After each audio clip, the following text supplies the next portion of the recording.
Hello and good morning, good afternoon, or even good evening. Welcome to the third and final session on the healing power of hydrogen with Tyler LeBaron of the Molecular Hydrogen Foundation.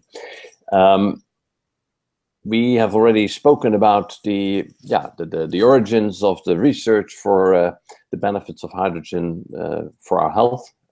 We've spoken about the differences that there are when it comes to hydrogen in the past two sessions.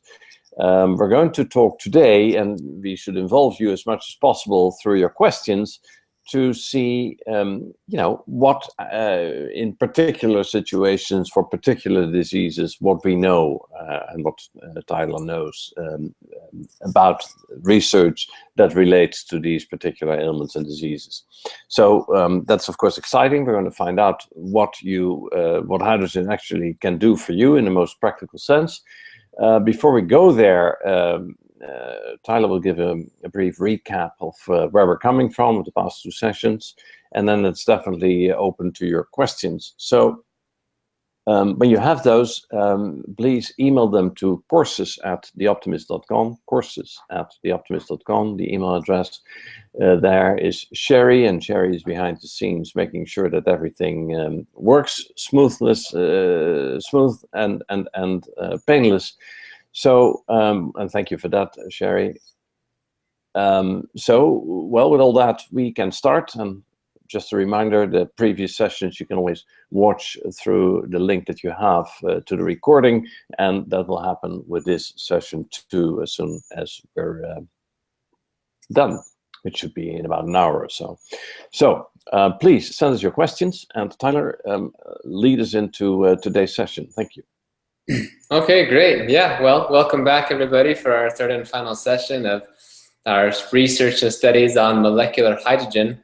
So over the past two courses, we discussed some of the origins and history from the alkaline ionized water concept. We've learned that the Japanese started back in the 1960s and 70s, and it became very popular drinking this alkaline ionized water, but people didn't really understand why it was so therapeutic until the 1990s. Research came out showing that it really was therapeutic, had antioxidant, anti-cancer, anti-diabetic effects, but still the exact reason for why still was not known until about 2007, when it was discovered by an independent group that simple hydrogen gas could have therapeutic effects. And of course, when you do electrolysis of water, like with alkaline water ionizers, one of the products is hydrogen gas. And it was shown over and over again that when you remove the hydrogen gas from alkaline ionized water, the therapeutic benefits are virtually eliminated. And when you add additional hydrogen gas to the water, or just take filtered water and bubble hydrogen gas into the water, those benefits are reinstated. Now, we've discussed some of the origins and history of hydrogen in itself in terms of being involved in the genesis of the universe with the Big Bang, or in the creation, or however, because hydrogen is the simplest molecule. It's literally considered the father of all the elements, because every molecule and every atom consists of protons and electrons, and hydrogen being the very most simple, hydrogen atom contains only one electron and one proton, so the most simple atom there is. Everything consists just of that. And then we further looked at even with the genesis of life, where hydrogen was involved potentially in the creation of life, and with the early hydrogenase enzymes where produce hydrogen gas or metabolize hydrogen gas for energy, and throughout the evolution of life where we are now. And then the fact that we have developed an awesome, fantastic symbiotic relationship with our gut microflora, our bacteria and our intestines that produce hydrogen gas. So we can see hydrogen gas is very natural, if you will. We've been exposed to it since the dawn of time in the most literal sense. And we also discussed the amazing and interesting, even romantic relationship between hydrogen and oxygen in terms of its balancing each other out with the oxidation and the reduction, where that's what characterizes everything, right, is that two equilibria. And so we've also discussed some of the basic chemistry and biology principles, so we understand what we're talking about when we are talking about hydrogen gas, which is the H2 molecule. We showed you the diagram where molecular hydrogen consists of 2 protons and 2 electrons They're just bound to each other to make the smallest molecule. They're not bound to anything else. It's not like, with a water molecule, there's hydrogens that are attached to the oxygen, and that makes that hydrogen very, very different than when they're just attached just to each other. And so we went through the 4 different types of hydrogen, which is number 1, the hydrogen gas, the molecular hydrogen, which is what is therapeutic that we're talking about. We talked about the H plus, or the proton, which is responsible for making water be acidic or alkaline. The more protons or more H plus ions, the more acidic something is. And we talked about hydride, H minus, which is a powerful reducing agent used in industrial organic synthesis for the reduction of ketones and alkenes, alkynes, and other complex molecules that need to be reduced. And so in this one, what we'll do is we'll talk more specifically about the actual benefits of hydrogen and the very many different diseases that hydrogen may be able to help with. And also to let you know that you can learn all of these things and more through the Molecular Hydrogen Foundation education program. And right now we have different levels of certification that are being offered. There's level 1, 2, and level 3. So 3 different levels of certification. And pretty much everything that we've covered and taught is the knowledge information you would need to be MHF level 1 certified, H2 advisor level.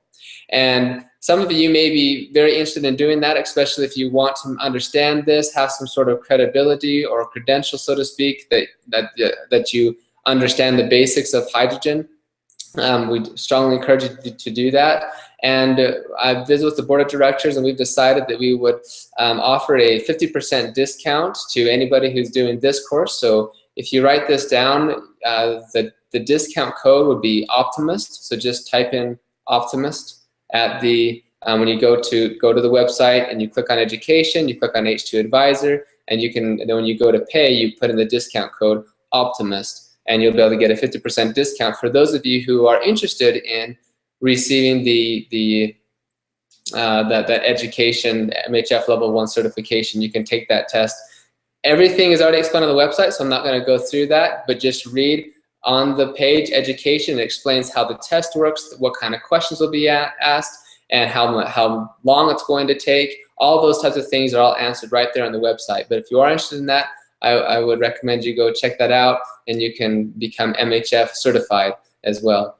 So now let's go into some of the practical benefits of hydrogen. And to do this, I thought I'd share some of the PowerPoint slide that I actually gave in China a couple of weeks ago at a different medical conference, to explaining some of the potential and power of molecular hydrogen in different disease models and disease states. So maybe we'll just go through some of my PowerPoint slides and briefly talk about them.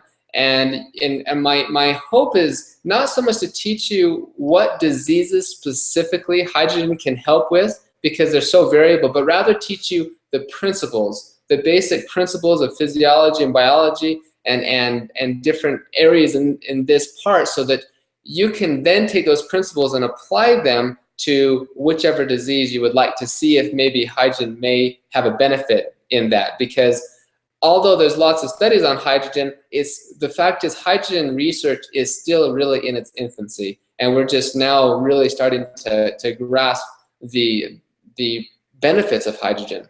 And so a lot more research really needs to be done before we can really answer all the questions that many of us have, such as, well, is it going to work with this disease? How much do I need to take? Do I need to take? Do I need to do inhalation or bathing or drinking, or what's the best, or intravenous injection? How do we best do this? Those are questions that we have some answers, but in the reality, we need a lot more research. And so by understanding some of the basic principles, you also can help to basically come to your own conclusions of how or if hydrogen will be able to be beneficial or not. So with that, let me go to some of this PowerPoint slide. Let me just share my screen, if it'll let me here. Okay.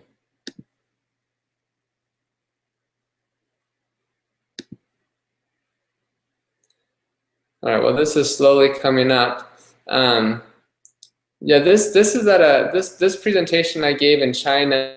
It was at a medical conference or academic symposium, and there's a lot of people there. Specifically, it was geared towards the elderly, the people who, aging society and things, and so most of this is geared towards people helping with the aging and disease.